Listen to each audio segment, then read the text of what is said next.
بسم اللہ الرحمن الرحیم وَلَقَدْ يَسَّرْنَا الْقُرْآنَ لِلذِّكْرِ فَهَلْ مِن مُّدَّكِرٍ رَبِّ يَسِّرْ وَلَا تُعَسِّرْ وَتَمِّمْ بِالْخَيْرِ۔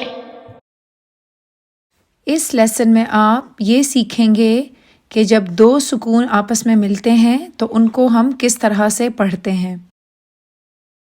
سب سے پہلے دیکھ لیتے ہیں کہ دو سکون کے ملنے سے کیا مطلب ہے۔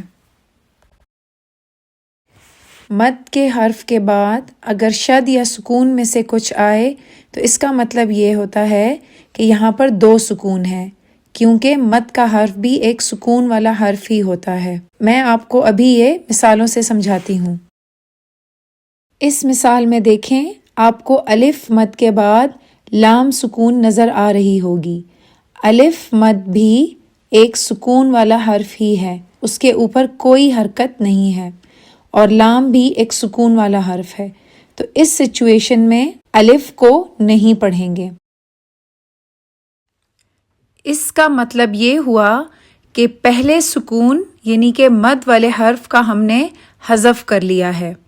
چونکہ یہ لفظ ہم اردو میں بھی استعمال کرتے ہیں تو اس لیے آپ کو اس سے سمجھنے میں آسانی ہوگی۔ ہم ہا کو لام سکون کے ساتھ ملا کر پڑھیں گے۔ یا ایہا الکافرون۔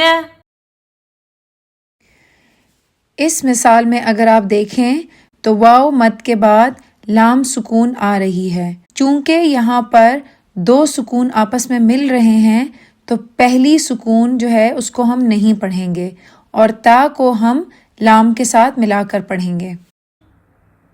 اوتوا الکتاب۔ اس مثال میں الف مد کے بعد صاد کے اوپر شد آ رہی ہے، اور جیسا کہ آپ کو پتہ ہے کہ شد میں دو حروف ہوتے ہیں جس میں سے پہلے حرف پر سکون ہی ہوتا ہے۔ اس سچویشن میں بھی الف مد کو حذف کر لیں گے، اس کو ہم نہیں پڑھیں گے، اور نون کو ہم صاد کے ساتھ ملا کر پڑھیں گے۔ اہدنا الصراط۔ اس مثال میں الف مقصورہ کے بعد با سکون آ رہی ہے، تو الف مقصورہ کو ہم نہیں پڑھیں گے اور سین کو ہم با کے ساتھ ملا کر پڑھیں گے۔ بعیسی ابن۔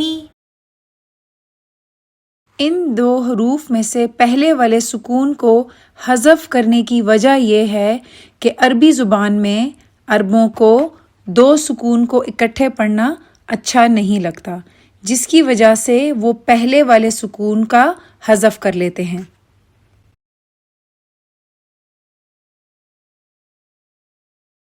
وصل میں تو دو سکون کے ملنے کی وجہ سے ہم مد کو ادا نہیں کرتے، لیکن اگر ان پہلے الفاظ پر ہمیں رکنا پڑے ہم آخر میں ان مدود کو ادا کریں گے۔ اہدنا، اوتو، بعیسی، یا ایہا، افی اللہ، ما الحطمۃ، بعیسی ابن، اوتوا الکتاب، یا ایہا الکافرون، محل الصید،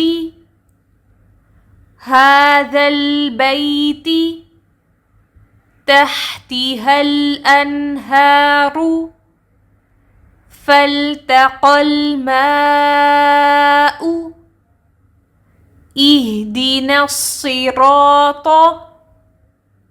تضل السبیل، بالحسن الذین علی الافئدۃ، ما القارعۃ، وعملوا الصالحات۔ ربنا تقبل منا إنك أنت السميع العليم عنيد